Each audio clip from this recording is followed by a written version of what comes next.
If you want to become a data scientist, there are 9 essential skills you need to master. Let's dive in and check them out one by one. Data science is all about analyzing and interpreting complex data to provide actionable insights. As a data scientist, you'll need to get good at a bunch of different skills, from programming and math to data handling and visualization. Let's jump in. First up, you need to get the hang of Python. It's the main language in data science and it's pretty easy to pick up. You can get a decent grasp of it in about a month or 2.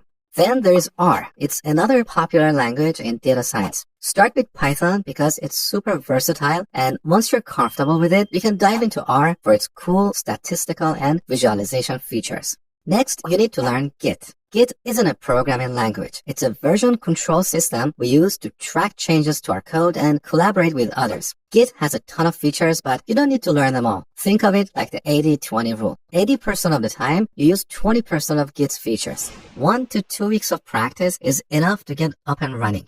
Next, you need to dive into data structures and algorithms. Understanding these concepts will boost your problem-solving skills, which is key for tackling complex challenges. Plus, big tech companies like Google, Amazon, and Facebook always ask about them in job interviews. Spend about a month or 2 on this and you'll be in great shape.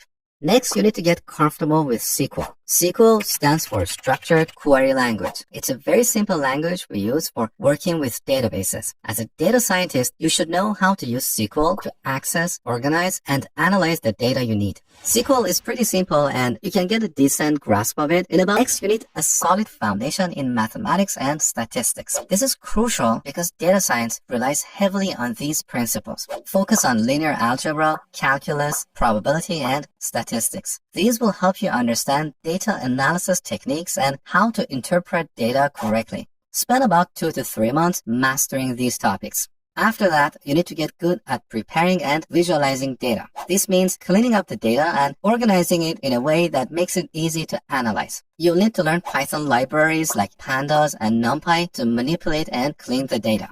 Once your data is clean, you need to visualize it to understand patterns and communicate results. Libraries like Matplotlib and Seaborn help you create insightful visualizations to identify trends and anomalies. Also, while not strictly necessary, getting familiar with business intelligence tools like Tableau or Power BI can give you an edge because these tools are widely used in the industry for creating interactive and shareable dashboards.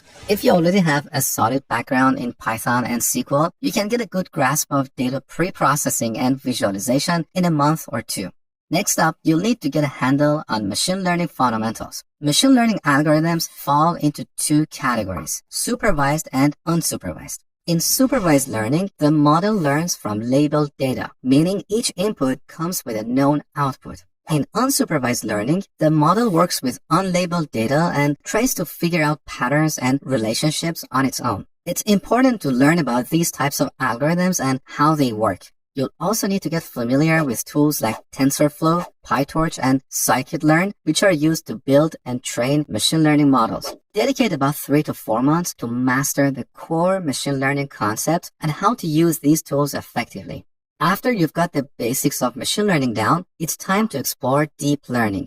Deep learning is a subset of machine learning that uses neural networks with many layers. That's why we call it deep. These networks are great for handling more complex tasks like image and speech recognition. Start with understanding the basics of neural networks and then move on to more advanced architectures like CNNs and RNNs. Tools like TensorFlow and PyTorch are also essential here. Spend about 2 to 3 months getting a good grasp of deep learning concepts and how to implement them. Alright, at this point, you've got a solid foundation in data science. It's like you have become a general doctor. Now, doctors often specialize in different areas like the heart or kidneys. Similarly, you should consider specializing in exciting fields like natural language processing, also called NLP, or computer vision. NLP is all about working with text and language data. It's used for things like analyzing sentiments in text, translating languages, and creating chatbots like ChatGPT. Computer vision, on the other hand, is about teaching computers to understand and interpret visual data like images and videos. It's used in facial recognition, detecting objects, and even in self-driving cars. Now, you don't need to learn them both unless you're very enthusiastic. So pick the one that interests you the most. Spend 2 to 3 months diving deep into one of these areas. Now, as you move forward in your data science path, there might come a time when you need to work with massive data sets. That's where big data comes in. Big data is all about handling and processing huge amounts of data quickly. Tools like Hadoop and Spark are super handy for this. Spend 2 to 3 months getting the hang of these tools, and you'll be able to spot patterns and trends that you wouldn't catch with smaller data sets. So if you dedicate 3 to 5 hours every day, you can follow this roadmap and pick up all the skills you need to apply for an entry-level data science job in about 12 to 20 months. If you have any questions, please let me know in the comments below, and I will do my best to answer you right here or in my future videos.